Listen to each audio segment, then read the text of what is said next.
unite in the night. Where the brawn meets the brawn. Just stories told in this love imagination mode. With every stroke, adventures unfold. Minis and muscles, heart and soul.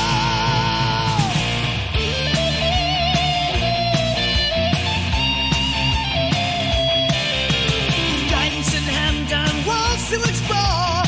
Roll the future, hear the dice roll. Gaining realms of muscles drawn. Together in this place where we belong. Doting spells, casting dreams until the dawn. Leveling up and the world to follow. With painted heroes shining bright. Venturing onward in the endless night. Where the brawn meets the brawn. The stories told in the storm imagination mode. With every stroke, the vengeance unfold. These are my soul. Where the brawn meets the brawn. Just stories told in the storm imagination mode. With every stroke, the fate to fight for. Face of my soul's heart and soul.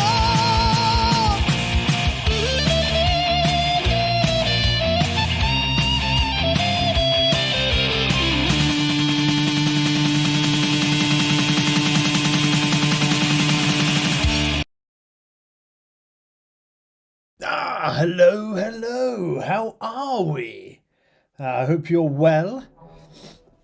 Oh dear, it's Friday. We're here.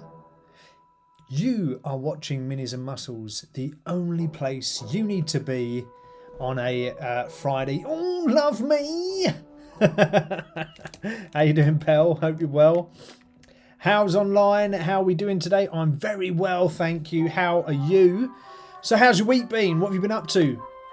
Welcome to Minis and Muscles, the only place where you need to be on a Friday, as I said, the place where the brawn meets the paintbrush, where we paint minis and chat a lot of geek, be that Pokemon, be that Warhammer, be that painting miniatures, be that retro gaming, be that any kind of gaming, be that bloody anything you want really that sits in the geek world.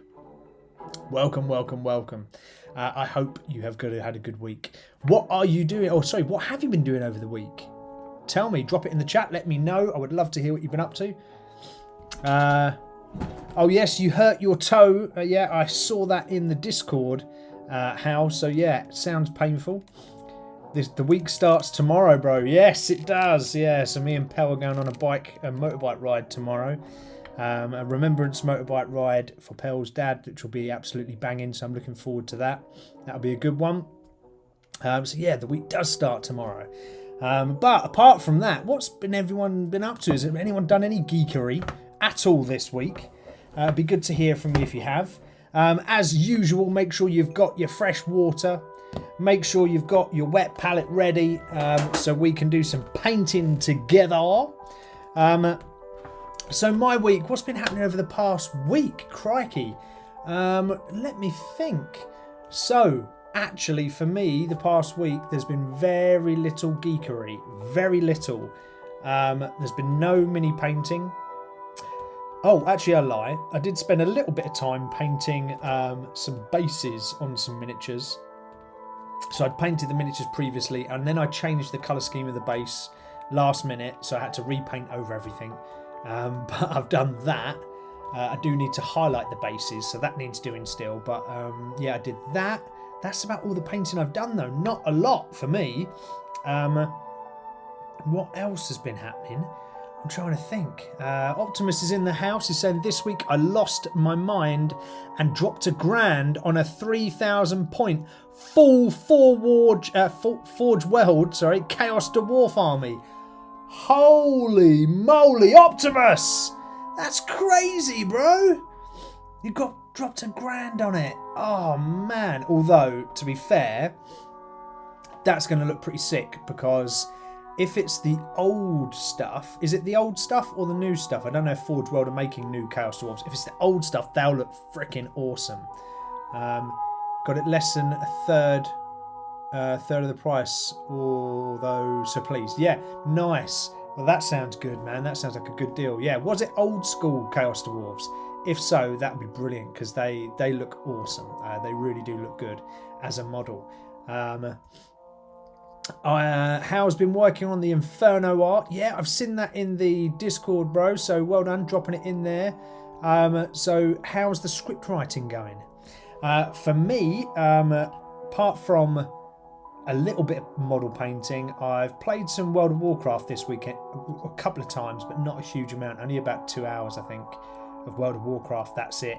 So actually, for me, it's been a pretty quiet week on the geek front. Although I did get this. I got a Pokemon booster pack. Right, so I've got a Pokemon booster pack. I've opened loads of them, so I haven't opened this lot. So I haven't opened this many packets because my mate wants to open some packets with me. So I'm saving some for him. But I opened all of these in here, and I only went and got this card. Now, if anyone knows Pokemon, in a pack of in a set or a series, let's call them, of Pokemon. There's always a chase card. A chase card is like the card that people want. There's probably maybe up to like 5 of them. And obviously the top ones are really, really good. And I got this card, which is the number 2 chase card. And that on its own is worth between sort of $500 to $600 just by itself. So I am very happy that I got this. It's super cool. The corners look good. The edging is good apart from one little tiny bit. So I reckon that will probably, if I put it in for grading, I reckon it might even score a 9. So, you know, and a 9 on a chase card would be really good. A 10 would be ideal, but I don't think it's going to get a 10 just because there's a tiny little blemish on the corner. But that was pretty cool, and I got that. And I also got a couple of other really cool cards as well. Oh, they're in my other box. But I got some other really cool cards, and they were good as well. So, and if anyone's interested, this is the Pokemon Mega Evolutions set. That's these guys. So that's my next set to collect.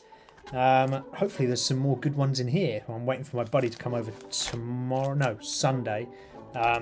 Waiting for my mate to come over Sunday so we can open some more packets. Yes. So that was good. That was about the only geeky other thing I'd done really this week. So it's pretty bland. Hal's saying $600. Yes, $600. Between $400 to $600, just ungraded. If it's graded, it'll be worth more.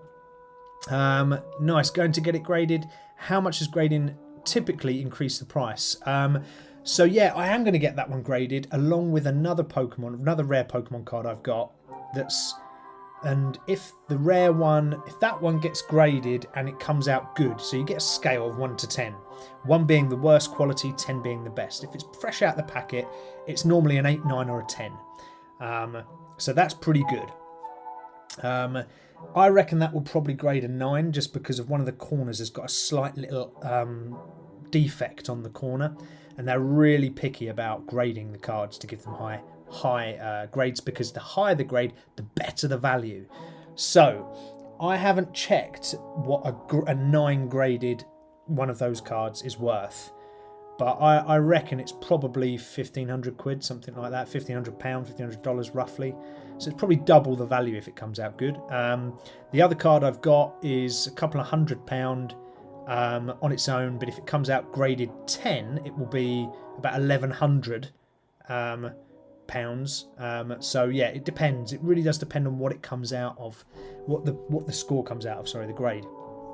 So yeah, so I'm very excited to send them off. Grading typically, well, it depends what service you use, but it can cost 60 quid a card, 80 quid a card, something like that. Sometimes you get them cheaper, sometimes you get them for 20, 30 quid a card, depending on who you go to. So yeah, very much worth getting the rare cards graded. If you want to make a profit, that is. Howard is saying, I need some demons ideas to Inferno. Well, drop it in the chat, Hal. Tell us what ideas you need, and I will see if my brain can help you. However, let's cover tonight's agenda, and we are going to finish this bad boy. Yeah, this big fat mama jammer, because he's pretty much finished. A bit of shading to do, really, on this guy, and then that's him done. So he will be done very, very shortly. So yeah, it won't take very long today, I don't think, to finish him off. Then throughout that, the rest of the show, we've got 3 parts as usual. We've got our general chat conversation. Our general chat is just going to be about the joys and the chaos of being a geek. So absolutely anything about how you experience being a geek in the geek world. That's our general chat, so it's pretty open to all subcultures of geekdom. So whatever you want to talk about, drop it in the chat, we'll talk about it. But you know, I've got a few sort of kick-off points for us. We will also have, as usual, our muscle moment. We wouldn't be Minis and Muscles if we didn't have a little bit of muscle. And that little bit of muscle is going to be talking about pains and injuries and how to sort of kind of identify them, how to pick up on things and sort of listening to your body. And then lastly, if we have time, because I always forget, is our hobby horror moment, where something usually goes terribly wrong for me in my hobby moment. And tonight's handle with care. So yeah, that is the show. Once we finish this big fat guy, we will then start another model. So I've got a couple sort of knocking about here. So we'll choose a couple to paint and we'll crack on with that. Aside from that, I think that's about it. So How is saying warrior demons for the rings. So I don't know what the rings are. So what do you mean by the rings, How? Because I've not seen what Inferno is. So you're going to have to tell me a little bit about it so that I understand what context is what context the demon needs to be around. So, you know, is this a wrestling ring, for example? Is that what you're talking about? If so, we can make up some characters for your wrestling ring demons, not a problem. Absolutely happy to do that with you. Yeah, and apart from that, let's get painting, shall we? Let's switch over as... Oh no, I've marked my laptop. Oh, bugger. I've placed a model on there. I was painting this guy. I put some magnets on the bottom of him and I placed him on my laptop and it marked my laptop. Not good. So I need to change camera onto this one. There we go. So there's our big boy. There he is. Not much left to do. And talking of to doing, I do need to finish the eyes on this cow, so we will finish that. And we'll do that first, I think. Yeah. Let's reach over there and get a finer paintbrush. No, I don't know whether that will work, that one. That's a bit knackered. Yeah, so what's been going on in your guys and girls world and what been doing? Tell me all about it. I want to know. So, How is saying the 9 rings of hell. Well, I don't know what the 9 rings of hell are. So, this is the problem, How. I don't know what your book is. You're going to have to give me a little bit more detail than that. So, are you creating demon characters that walk around in your world? Are you needing a description for what they look like? Are you needing me to build out a character for you? What are you requiring? And then knowing a bit about the background of what you're building for your game, so your Inferno game. So, what are the 9 rings of hell? So, if I've never played it, how am I going to know unless you tell me, bro? So you're going to have to tell me what the 9 rings are and what it's all about. So, we're sticking some black into our wet palette. I want to do the eyes for this cow that's just here. Just so we can finish this model off, really.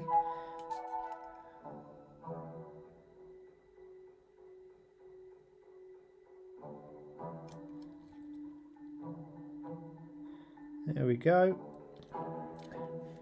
Give him some really sort of crazy looking eyes. If you can, I don't know if you can see, but I'm trying to give it some crazy looking eyes. So, because he's just been killed, right? So he's not the cow. The poor cow's not in a good place. So I'm trying to give him some crazy looking eyes to match. Well, hopefully they'll look out crazy.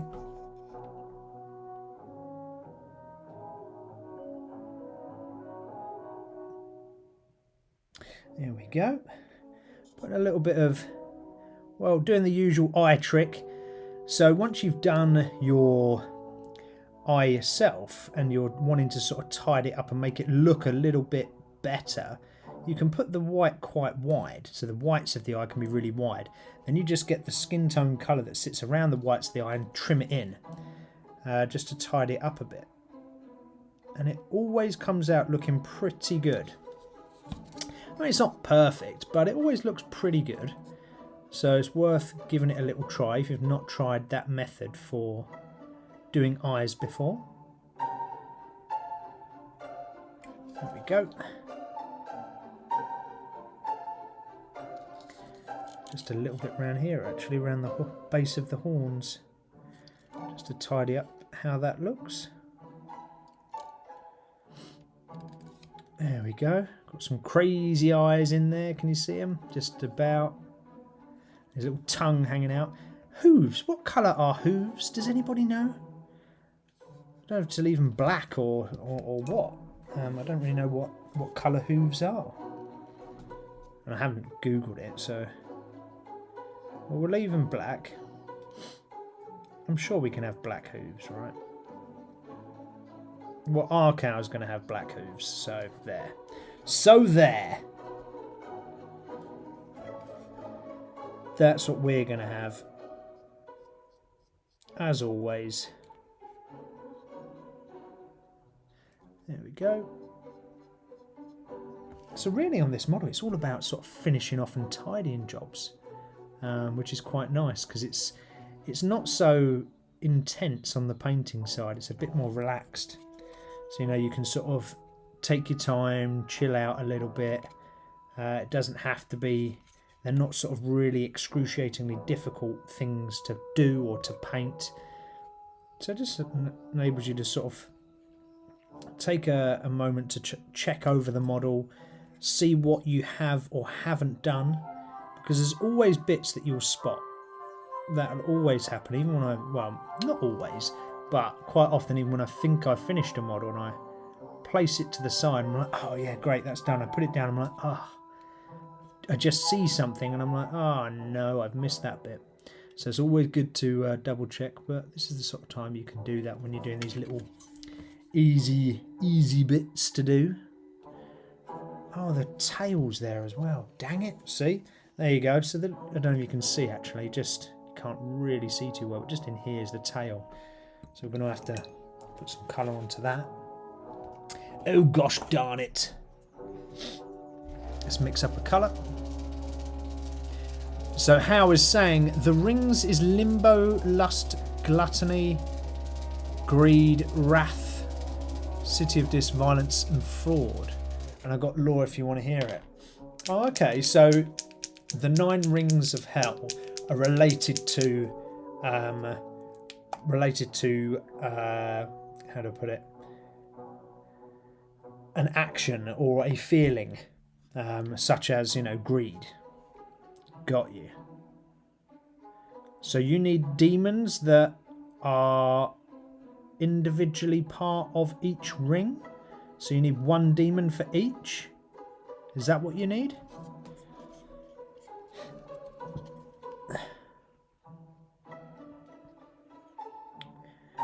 There we go.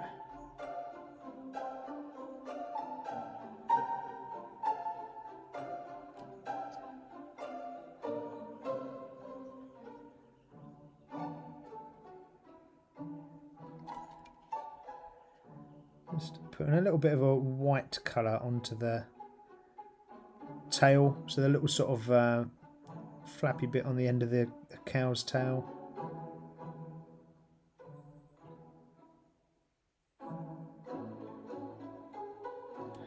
There we are. Alright, that's got a colour to it. Good. Is there any other bits we bloody missed? I hope not. So I wanna finish him off. Quite like it. Oh no, we've got these little bits up here. So like, see the stitches. The stitches on the guy's head. Well, on his hat rather. Not on his head, but his hat.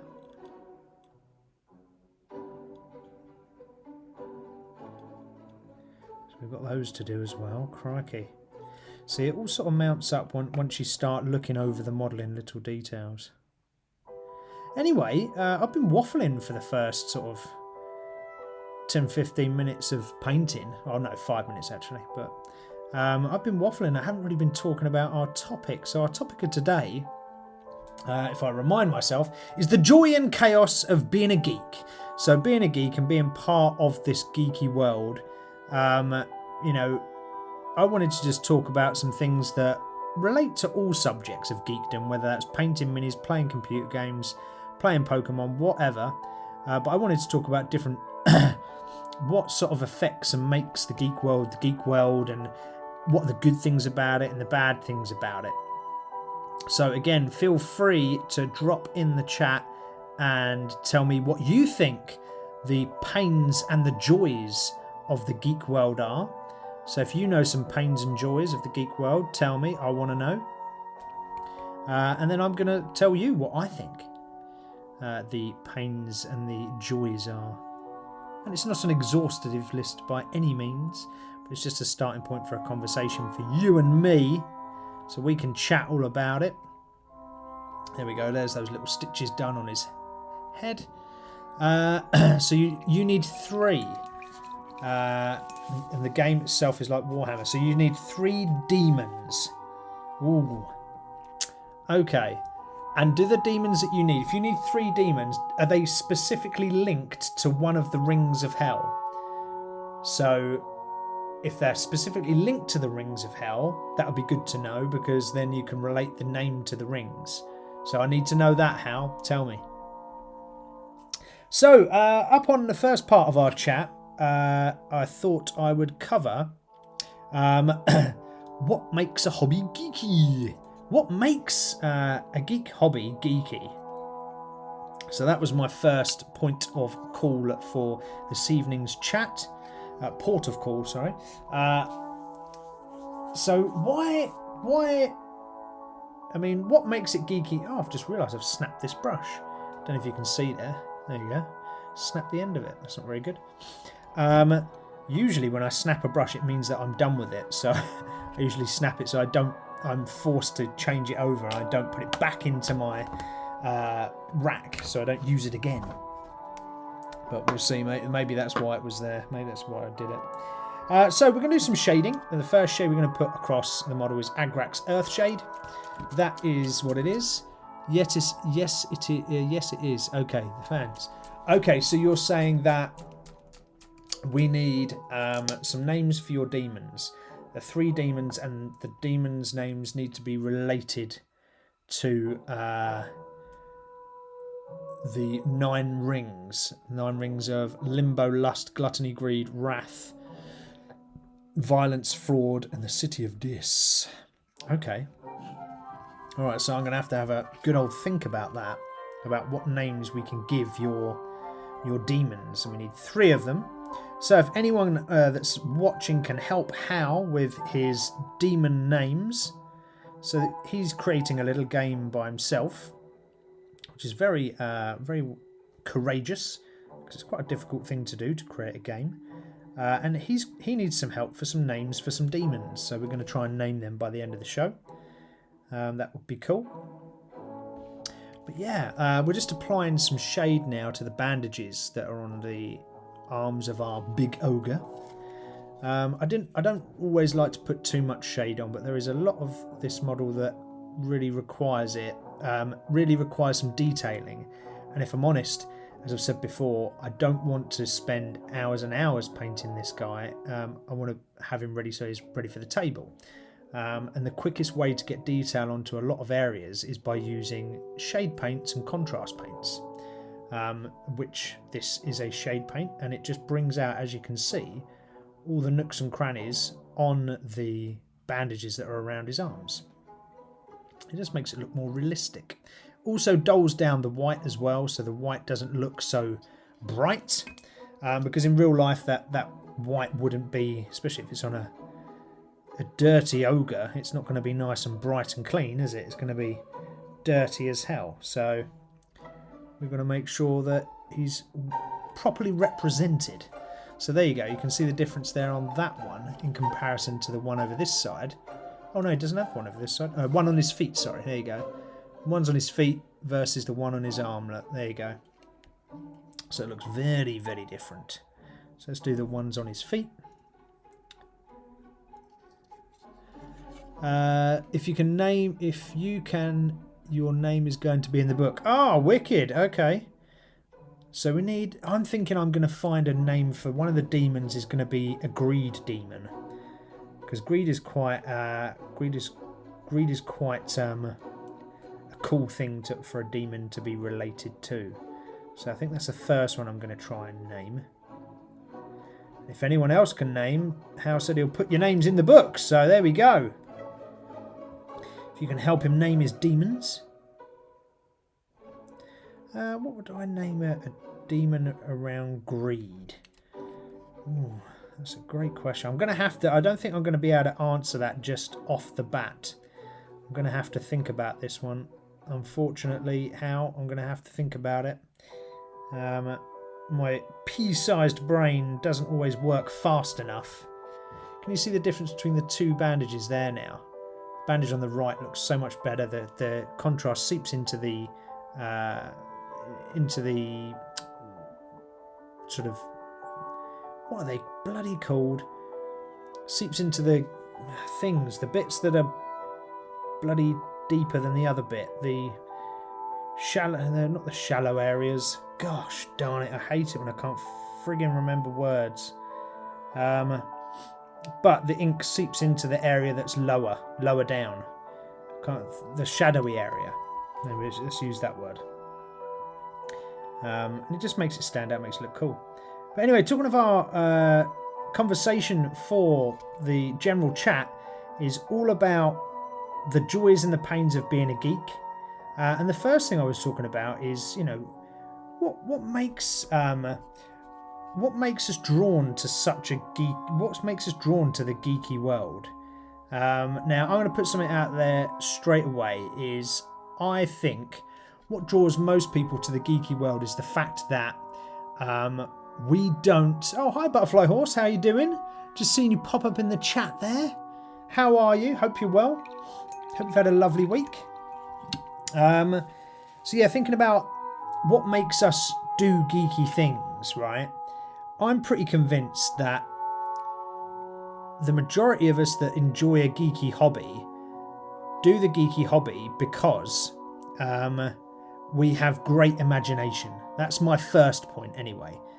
Generally speaking, geeks have awesome imagination, and we can sit there and dream things up and talk about stuff like they're real. So we never really lost that childhood or that childlike ability of, you know, being able to imagine things. And I think that's one thing certainly kids don't often have these days in the modern times is much imagination. I don't know if anyone's experienced that with modern day kids, but they don't seem to me to have much imagination. Prove me wrong if you're a modern kid watching right now. You can prove me wrong and say, actually, I've got imagination, Steve, but, you know, this is what I see. But what I've seen so far of modern day kids is they don't have much imagination, which is kind of sad. But I think that's a big thing, or a big part of what makes up geeky people. Imagination and the ability to sort of think about these wondrous scenarios and stories and make them up in our minds. I think that's what is partly what makes up geeks and draws geeks to geeky things. How's saying Inferno is my fifth world that he's made. Right, okay, so that proves my theory, right, that, you know, geeks have a great imagination. You know, Inferno's there, How's saying there that he has built loads of his own little game worlds. That's awesome. See, that's what makes geeks geeks, right? Well, I think so anyway. I mean, it's not the only thing, but I think it's a massive contributor, having imagination. I really, really do. So I think that was my first tick in the box in our generalised conversation about pain points and the reasons why geeks are geeks, the sort of pains and joys of being a geek. And that joy is imagination. Because I don't know anyone that, like non-geeky people that have got imaginations like geeks do. I just think we just have the ability to turn it up to like level 12 when it comes to imagination, which I love, and I wouldn't have it any other way. The only thing I'm worried about here when I'm sort of putting on this shade is I'm worried that there's a lot of crossover areas of these items that require shade, and that's when you can then start to lose the benefit of having shade. So if you use it quite a lot and just blob it on everything, you then kind of lose the coolness of it because everything's covered in shade, so it doesn't really look right. So I'm hoping this doesn't go that way. If I'm sparing enough, we might get away with it. But you see here, for example, where the rope wraps around the horns of the skull, you know, I've put some shade on there, but then you kind of have this very close contrast between the skull itself and the rope, especially if you're watching online, watching it, because the camera's not perfect, right? So you do have that issue. But what it also does as well when you're painting, and you only have to sort of run it along like I am quite gently, it fills the depressions in the model where you might have, I don't know, ran over. So this colour where I'm painting this rope right now, there's an edge where the colour sort of just spills over the rope. But as you drop this shade on, it blends the colour into the colour of the skin. So you lose that imperfection. That's why shades are so good. It really helps speed up a painting process. So if you're struggling to find the detail in the model, or you're struggling to stay on the lines, don't panic, because you can just do what I've done there. Run the shade across and it kind of pulls the model together, or pulls the paints together. There you are, just like that. I don't know if you saw, just on the right hand side here, there was like a little run over of the yellowish colour for the rope. Just put an edge down there and it gives it the shadow, and then you don't see it at all. It's bloody brilliant.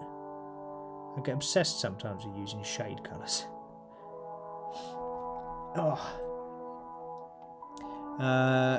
How is saying, one for the good worlds I have make is no hell, no fun. Ooh, no hell, no fun. Got some more rope over this side. Yeah, so imagination plays a big part in who we are as geeks, right? I think that probably separates us from the majority of the world. We can actually still have fun, where quite a lot of people lose their imagination and lose that fun side to them, and they struggle to, you know, grasp fun concepts. So that's one point I think that makes geeks geeks and makes us so cool.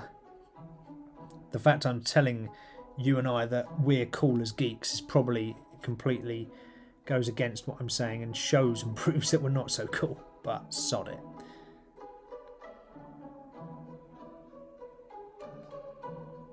There we go. One more over this side.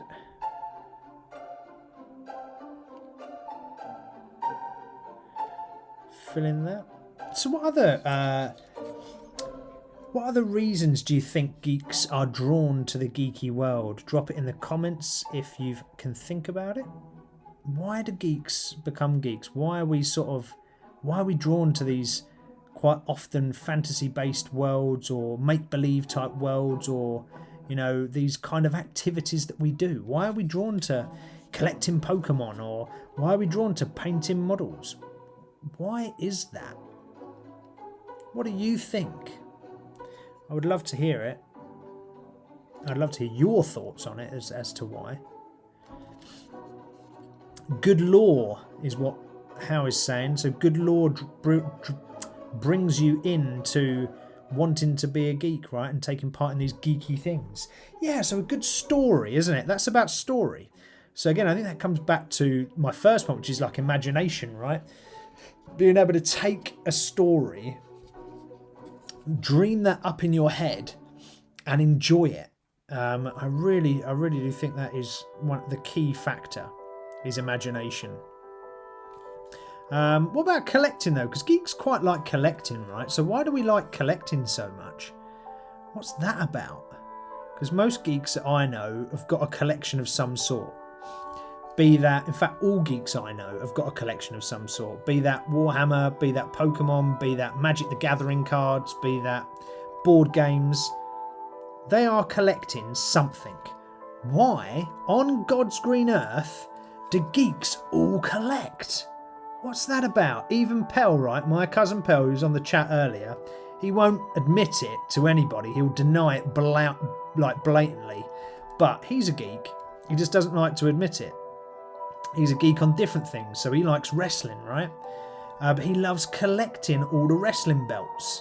I kind of like that as well. But this is my point, right? All geeks, no matter sort of what type of geek you are, we all love to collect. Why is that? Why do all geeks just love to collect stuff? It's just like a part of our brains that just cannot miss out on a good deal. Like refuses to miss out on a good deal and has to have the entire set, right? I just think every geek is the same in that respect. I don't know one geek that doesn't collect stuff.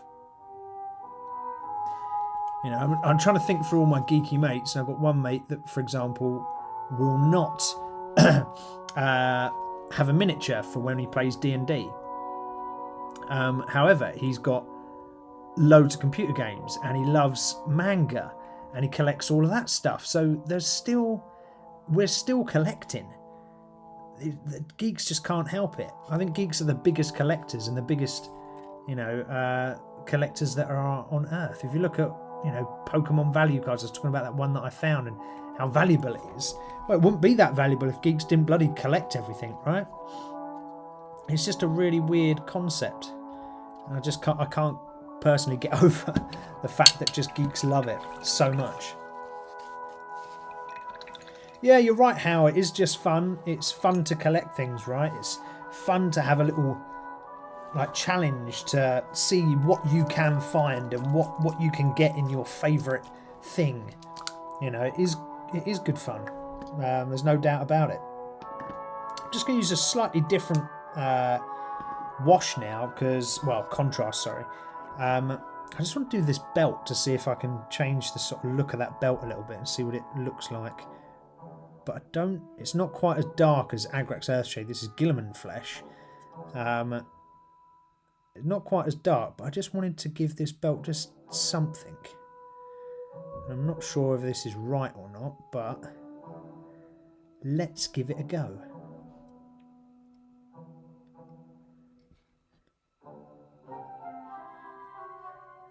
There we are.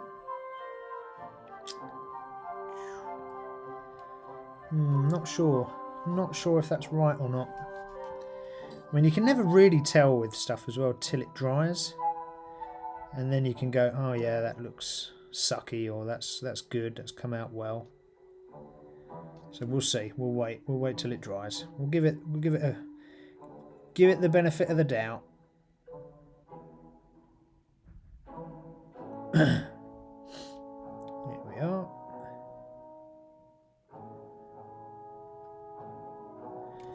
There we go.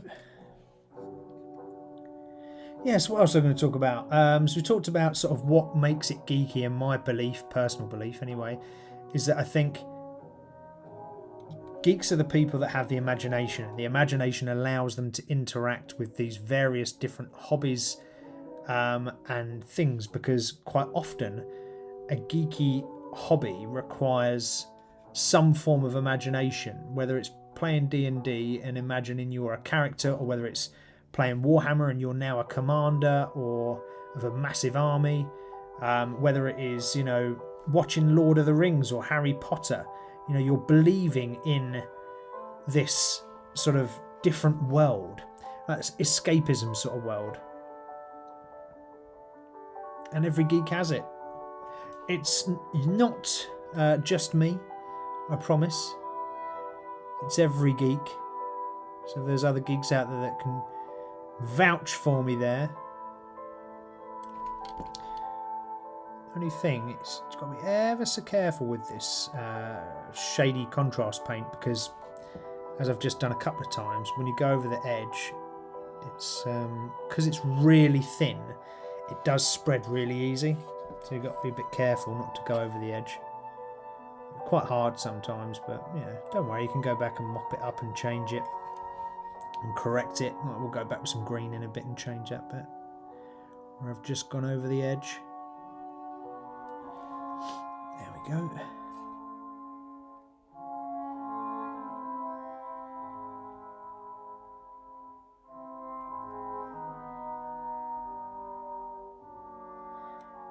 There we are. We're saying in chat, do anyone want the Inferno lore?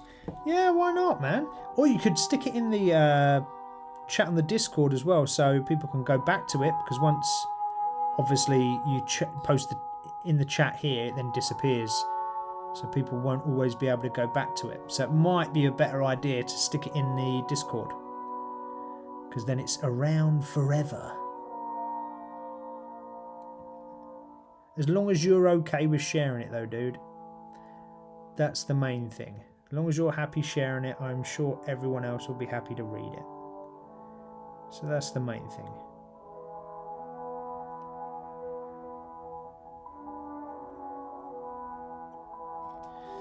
There we go. I'm not sure if that really had the desired effect I wanted, but it's okay.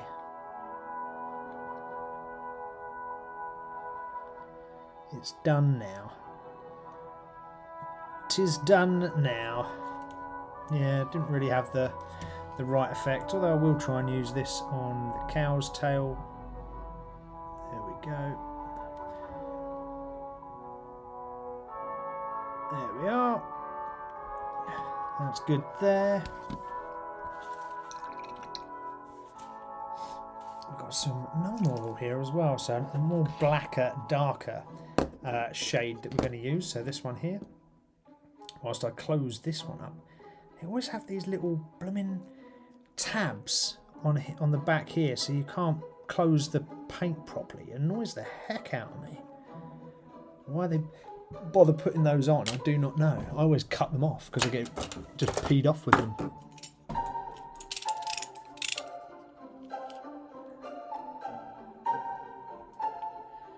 There we go, cut that off. Ha! You shan't stop me, Citadel Colours, with your paints. There we are.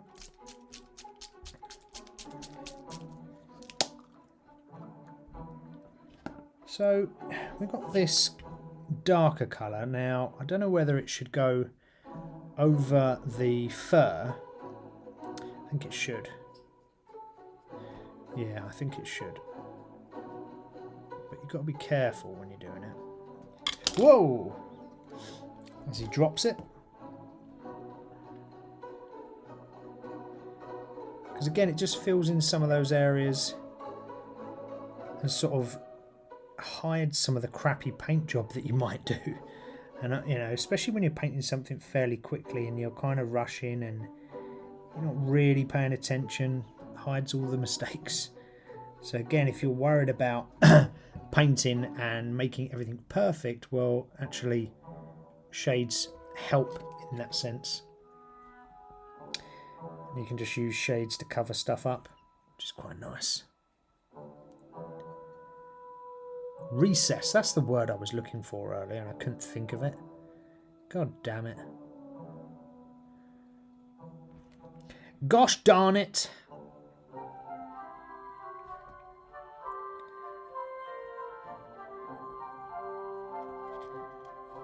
There we are.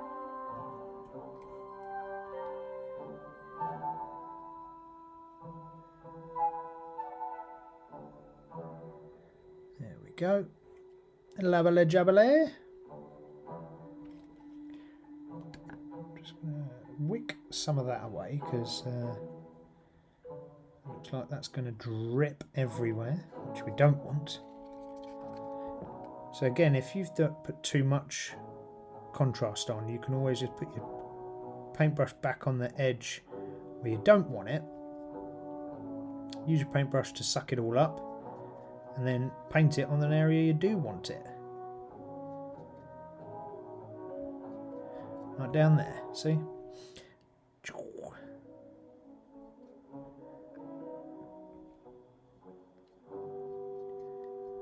So given it's Friday, oh, what's they saying in here in the chat? So the law is God is dead and the humans need a new god. And the 9 kings of hell want to be the new god, but there can only be one god, so a war is going. Okay, so a war is ongoing between the 9 hell demons, right? That want to be a god. Oh, okay, interesting.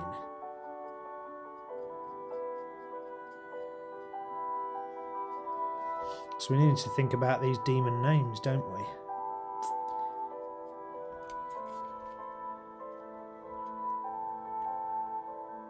I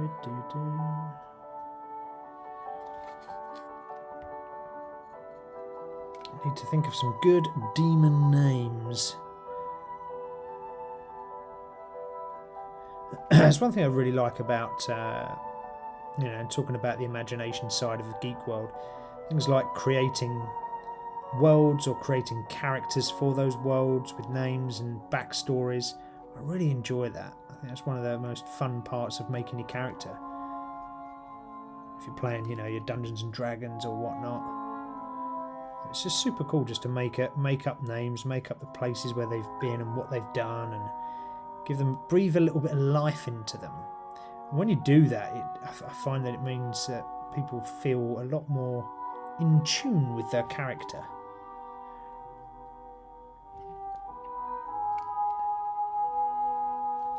There we go.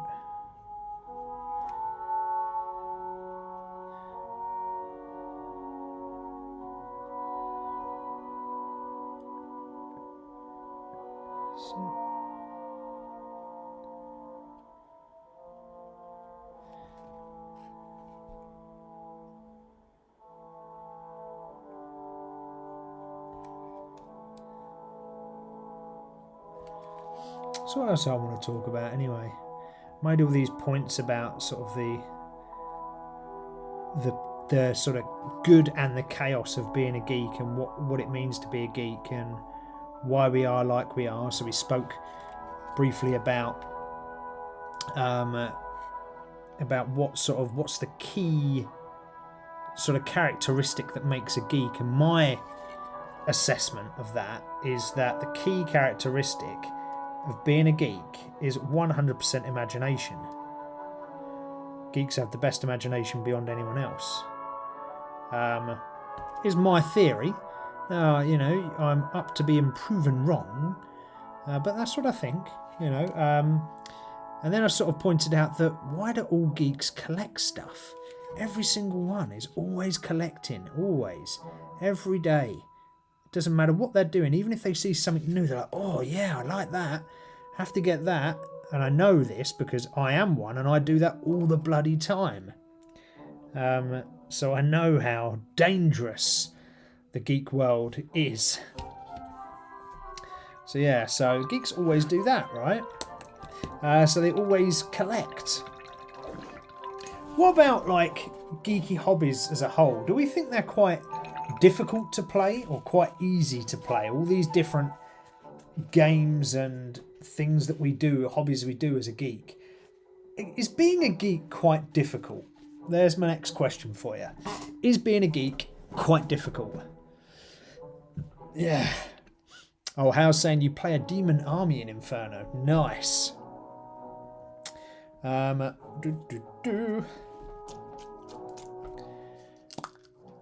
Just going to use another shade colour.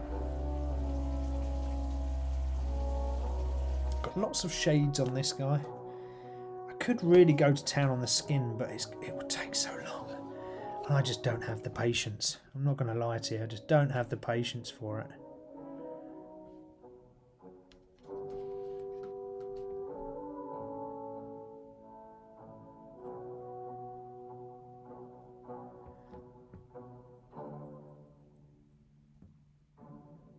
There we go. Again, just to dull off the horns a bit. rather than them being bright. Just putting a little bit of shade across them just to dull them off. And I reckon he's probably about done. What about down here actually?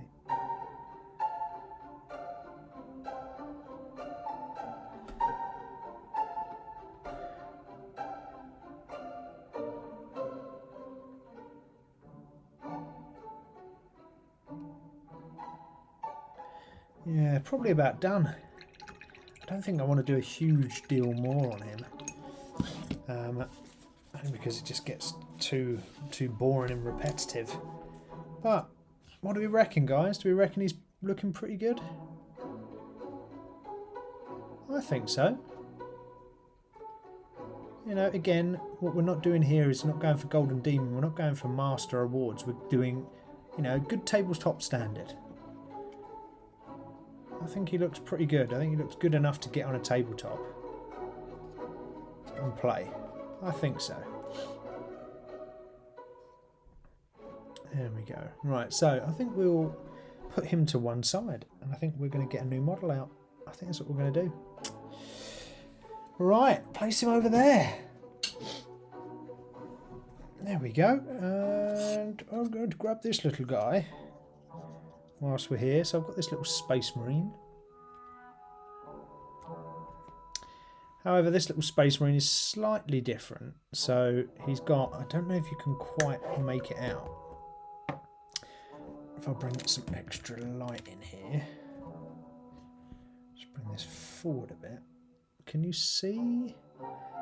There you go. Let's just zoom in. Alright, so on this little Space Marine, can you see all the battle scars that are across his legs and things like that, and his arms?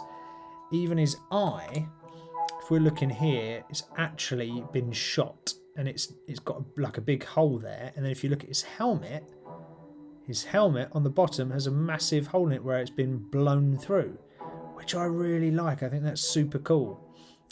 So this is the model that we need to paint next, I think. And all it is, he's got his McCrag blue on him already.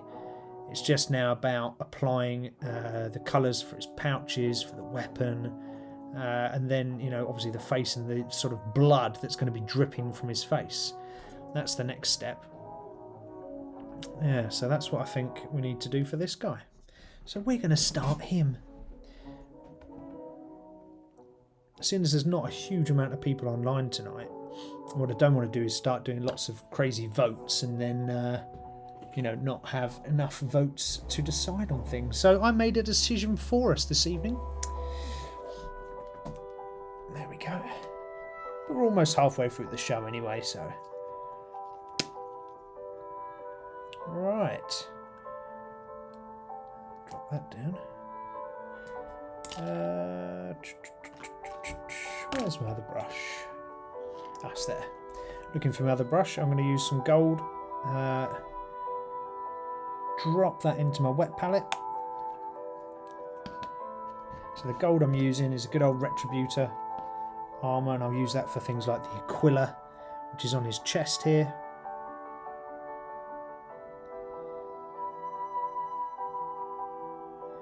There we go.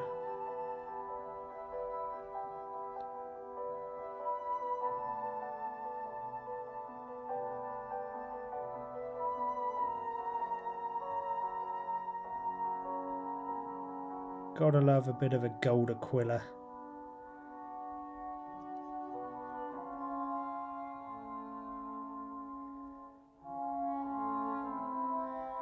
You can see here, and we'll have to make this a little bit darker at points because obviously it's been blown up. So the front of him... Oh, I'm painting out of camera. Sorry, guys. Yeah, so the front of him has been sort of blown up a bit, so we're going to have to... Oh, just got some gold on his hand. Let's get that off. There we go.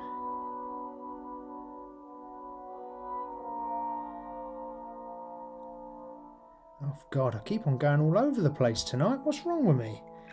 Crikey. Sort that out, Steve. Let's see if we can just wash this off quick. So all you do is, if you do get a dollop of something on your model and it's still fairly wet, just put some water from your water pot onto it. Just blob it on and then use a rag to wipe it off. Generally speaking, you can get away with it. So there was a massive pot on here. Yes, okay, you can see a little bit of gold, but most of it's off. So that should be fine. Luckily with this bit up here, we actually need to do gold on his shoulder trims, on the shoulder pads, so we can leave that bit on. That's fine. How is saying, may I ask if you're going to play Inferno, what ring are you going to play? Well, I don't know. I might play the Gluttony. If I name the Gluttony Demon, then I'll have to play as the Gluttony Demon. That's kind of how it goes, right? You can't name a character and then not play them. That would be sacrilege.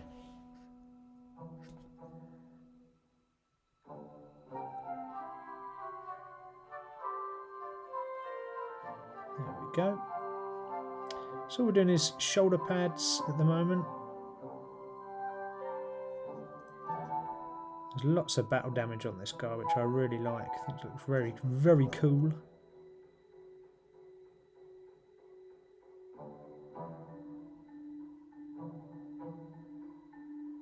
There we go.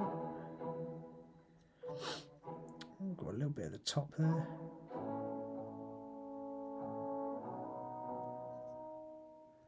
There we are. Nice. Do this side as well.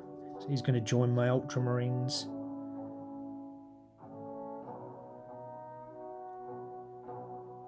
So I might put him in as a lieutenant or something like that. Or maybe, yeah, I might put him in as a lieutenant and just use him as a proxy model.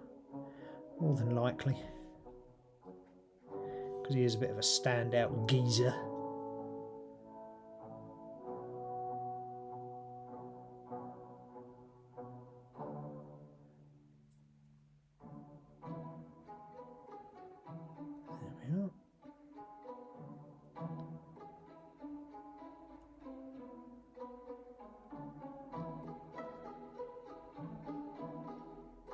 There we go.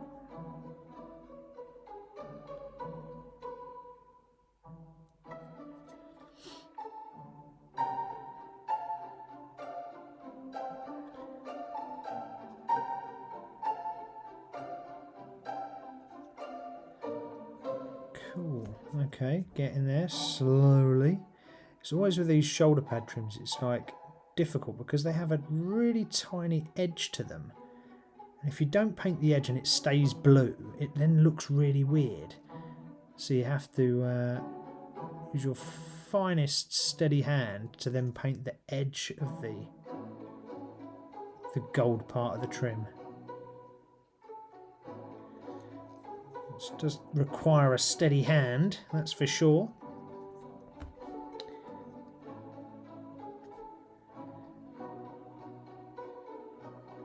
There we go. Yes, what else were we talking about? So how difficult are geeky games or geeky hobbies to learn? Now, I would say this. I think, actually, geeks are pretty clever. Here's my rationale. Geeky games, doesn't matter what you do, whether it's Pokemon, whether it's Warhammer, whether it's computer games or whatever, they're actually quite complicated to play. A lot of them anyway. And then, given they're quite complicated, 9 times out of 10 most geeks play multiple games. So then there's the added sort of difficulty factor that not only have you got to learn one game, but you've got to learn multiple. And to learn multiple is quite difficult. Like I still struggle today with remembering, well, I struggle remembering bloody words every day, but I really struggle with remembering my Warhammer rules for my army. So I always forget stuff, like always, without a shadow of a doubt. I forget elements.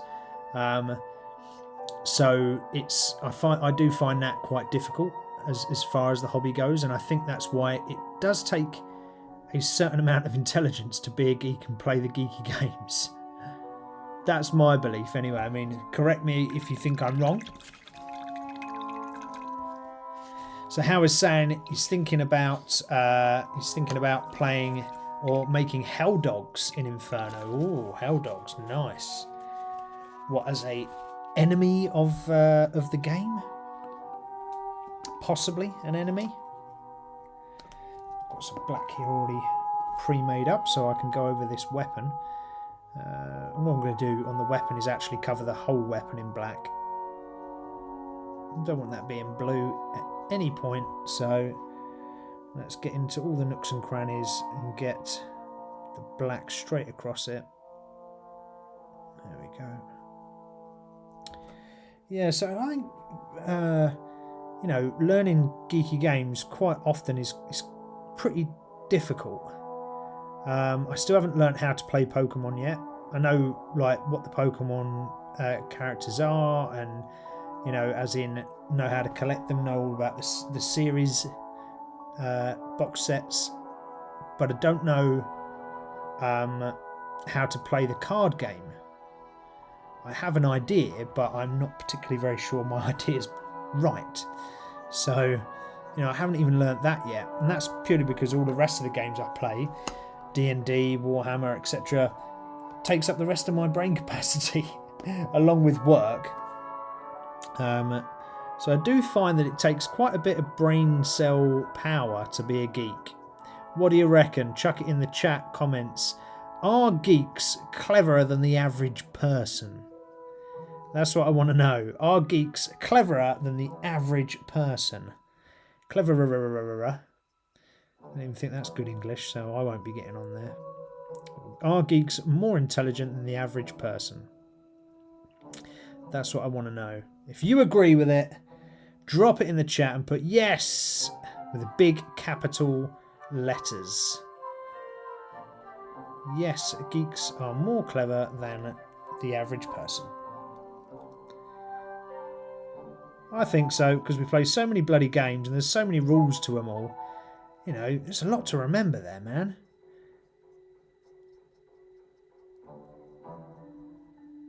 So I'm going with yes, geeks are more intelligent than the average person.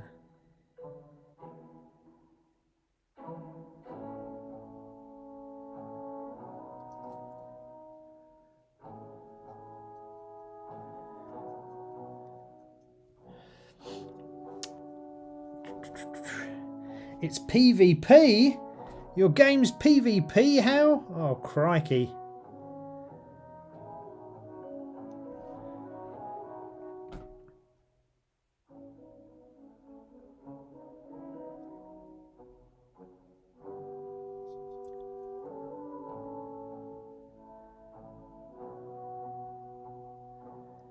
There we go.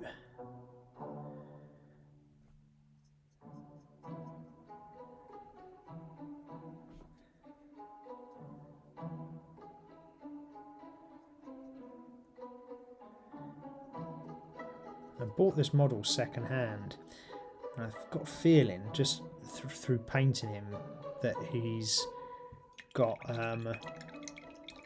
quite a lot of paint on him already.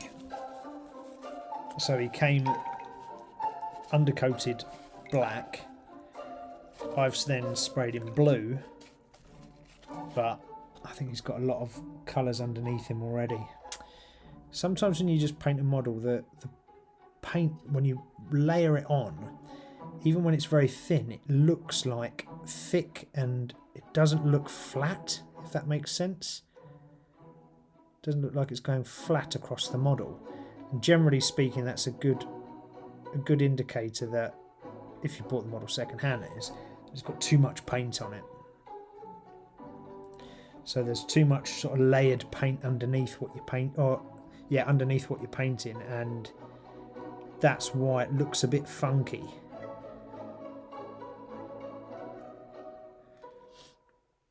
But actually, now it's dried on the weapon, it doesn't look as bad as what it did. So maybe we will get away with this.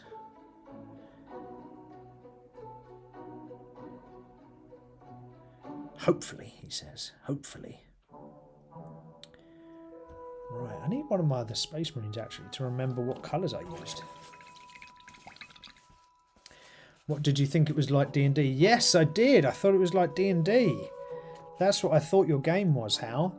I thought it was like D&D, bro. Oh. Oh, man. I'll have a sip of my water, actually. We're halfway through the show.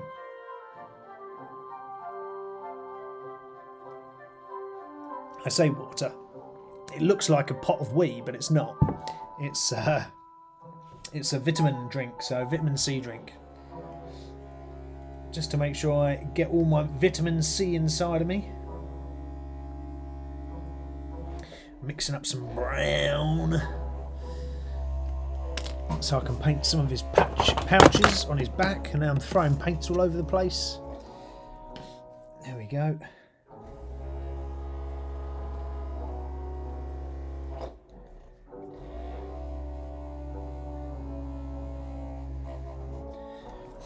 All right. So there's our guy there. He's looking all right. No worries, Hal. You get yourself. You disappear and do what you got to do, bro.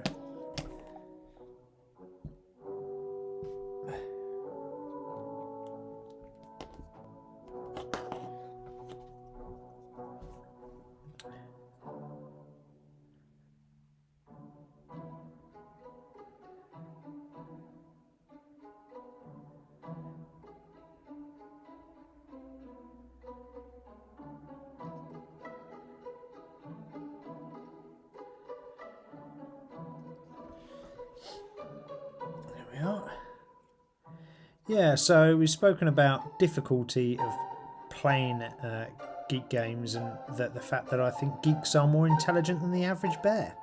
Or the average person, should I say, not bear, literally bear.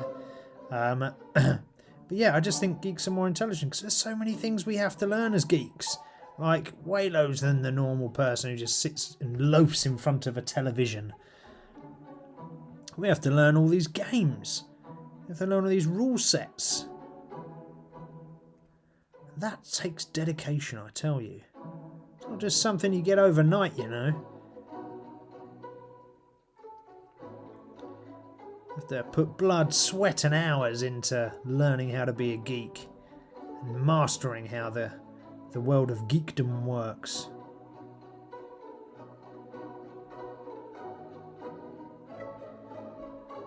It's not an easy streak, you know. You can't just rock up on day one and be an effective geek.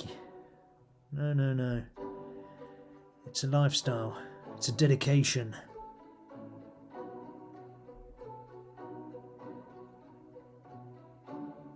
There we go.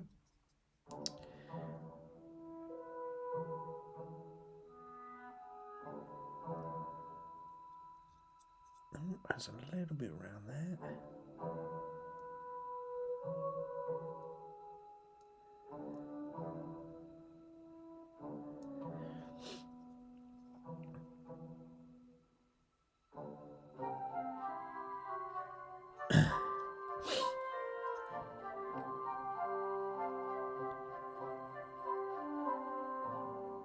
Get nice light thin layers. You might have to build it up a few times to make sure you cover the undercolour, but that's not a drama. That's not a drama. Just notice his pistol's still in his holster, so let's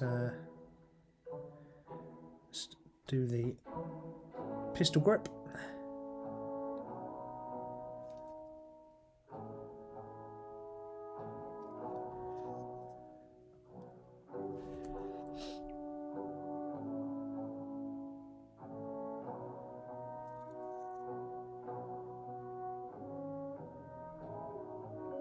I feel like my chair, I'm leaning very far forward today. I don't think I've got my setup right. I'm giving myself backache, I think. It's never good.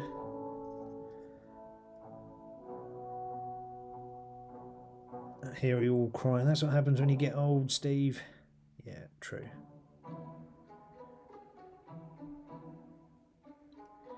That is true.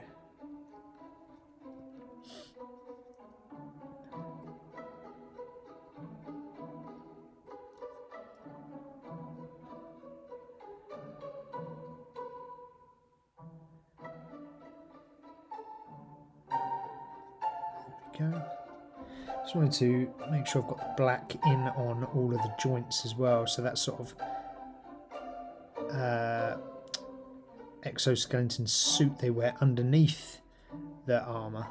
I've forgotten what it's called, but it's like a sort of underskin type thing that they wear. I always paint those black, so I want to make sure it's matching the rest of my army. So this guy can proudly go on the table with the rest of the Ultramarines. I have got a match actually on Sunday, so that should be good.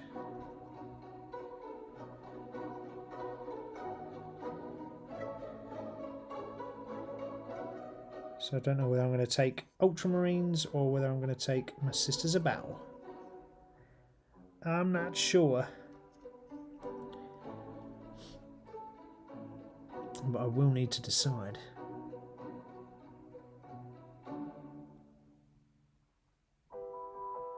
At some point anyway. Hal's back in the house.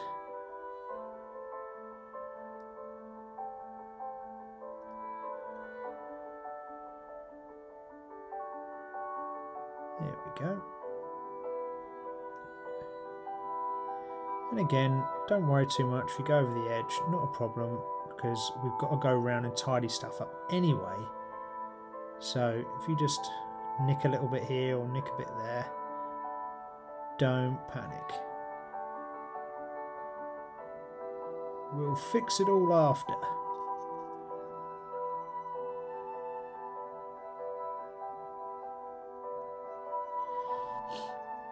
All right.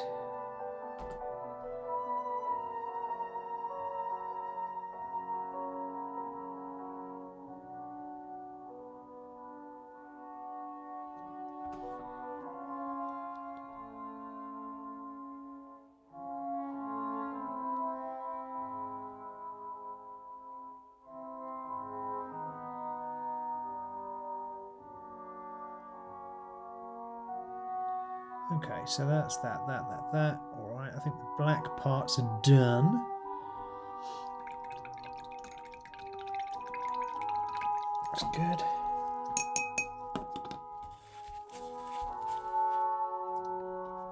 So what else were we talking about? We were talking about the learning curve and the steep learning curve that comes with being a geek. Mastering all those games and understanding what's going on where and how you can play this game and how you can play this game and that game and whatever, which is quite demanding, right? It's pretty demanding, and I was saying that I believe that geeks are more intelligent than the average person because we have all of these things that we love to play, and I think it's true, right? I think it's true. That's what I'm going to roll with. I think it's true that we are more cleverer than the average person because we have to learn so many different rule sets. We're not just following the rules of life, yeah? We're following the rules of many different worlds. Just hard going.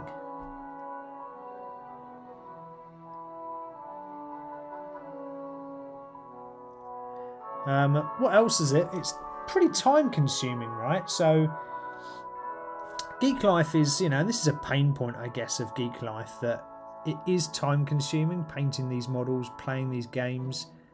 You know, a D&D game is at least a couple of hours long every time.